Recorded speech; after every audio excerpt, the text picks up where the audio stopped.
неғып осыны сұрамай отырсыңдар деп едім. Аты неге Алғабек дейді, кішкене заманға сай әдемі аттар көп қой дейді, бау берік болсын дейді. Біз заманға сай жүрмейміз, біз көтінен кері жүреміз ғой. Біз деген сразу мен басын айттым, көкеге айттым, қандай ат қоясың сондай болады дедім. Ешкім сенімен спорға түспейді, ана ұнамай. Біреуге мысалға ат қой деп беріп алып, сосын ол адам саған мынандай деп қойғың келіп тұр десе, онша емес қой, онша емес қой дейтін болсаң, атасының басына бересің оған ондай дәрежені. Өйтіп сый құрметті не үшін бересің сен оған айтқан атын бәрін андай болсын мендай болсын деп. Бізге заманға сай қаманға сай деген керек емес жаным, айналайын. Мен әкеме айттым, қандай ат қоясың сондай болады деп, бітті. Болды. Ол ұнай ма, сендерге ұнамай ма, маған не жарко, не холодно. Так что әкем қандай деп айтты, өмірінде бір адамға ат қойған екен. Так что өзінің ырымдап қойғаны, әкемнің алға қарай бассын, үнемі жаңа қатарының алды болсын, сөйтіп ырымдап қойды. Бізге заманауи, қаманауи не надо?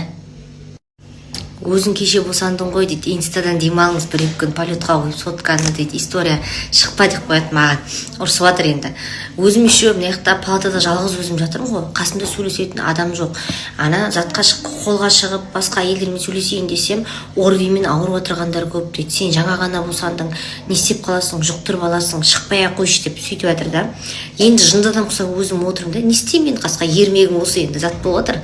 Инстаграмда отырмын, ана 4-ге дейін ұйықтадым, от души болғанда да одан сайын сағат сайын бала жылады, бала жылап бала қойса қайта келіп жаңағы мамаша қағазға қол қоямыз, мамаша бірдеңе, мамаша флюра, мамаша шірдеңе деп әйтеуір бірдеңе қып 4-ге дейін ұйықтадық. Енді ұйқыдан тұрып алып энергиям ұрып отыр, не істеймін енді? Баланы жаңа нелер қыздар, медсестра қыздар кішкене смес беріп тынышталдырды. Уызыма тоймайды, мамаға білмеймін. Не деген қомағай бала. Ал қашан туасың дедіңдер, бір кәдімгідей дайындап қойған көрімдіктерің бар адам құсап. Тудыға. Енді не сұрақ қоясыңдар? Енді қандай сұраққа тап боламыз? Жаңа қарап жатырмын бәрін, есімді жиып, былай. Құттықтап жатқанда жетеді, ақыл айтып отырғандар да жетеді, әйтеуір бөлініп жатыр. Неге үйттікі бүйттікі деп бұйрақтан сирақ шығарып отырғандар да бар. Жылы лебізін білдіріп тілекші болып отырғандар бар. Қайғайсыңыздар рахмет. Барлықтарыңызға менің сияқты жеңіл, толғақ, жеңіл осындай босану тіледім.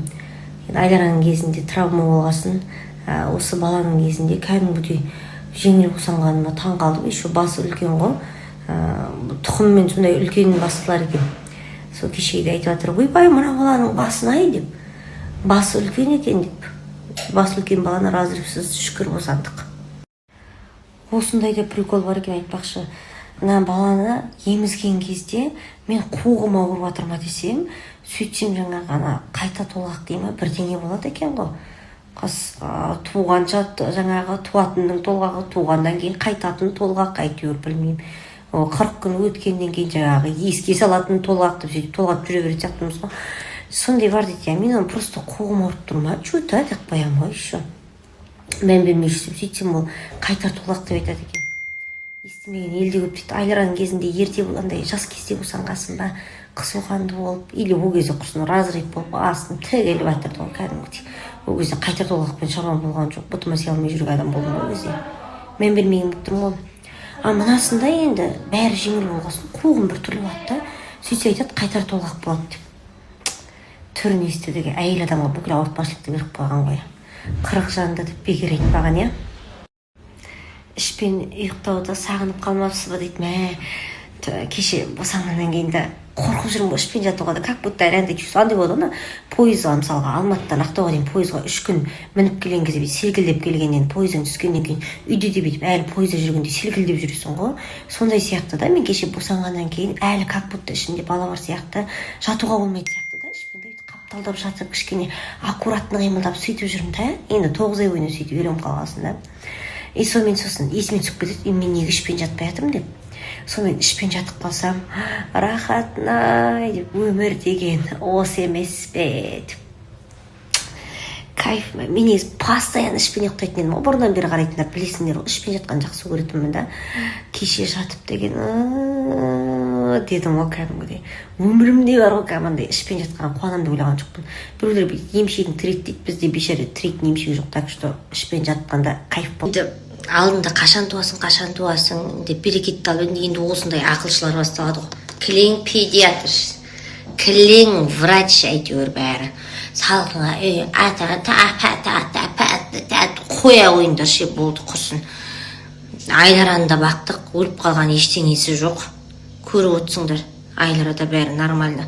Жаңағыдай вирус бірдеңе болса сразу деп айтқан ештеңесі де жоқ, барлығы да нормально құрсын. Өліп қалып отқан жоқ, айналамызда адамдар жетеді. Осындайды қойыңдар.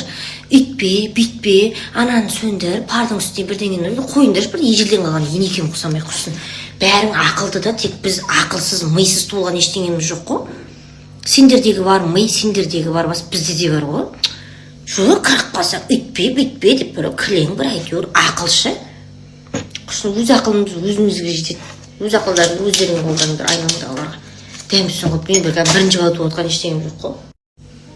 Мама, байқамайтындарың жоқ деп, мамышки, көздерің лазер ғой кәм. Мынау аллергиям бар, я, затқа бар, фиркайл дейбі, затеді, қанды көбейтетін бір ғой. Сол фиркайлға аллергиям бар. Сол үшін жасыр қойған ғой. Я негізі басқаша не браслет тағатын еді. Сол бәрі мына браслетті көрдім, ненің аллергиясы дейді да, жаңа фиркайл дей ма, соған аллергиям бар, қызарып кетеді да. Сол үшін тағып қойған ғой. Атак басқа не жоқ. Тек соған ғана аллергиям бар екен. Бұрын айланың кезінде білдім, фиркайлға нем бар екен, аллергиям бар екен. Салғаннан кейін бетіме бөлтік шығып қаптап кеткен, үстім деген бәрі.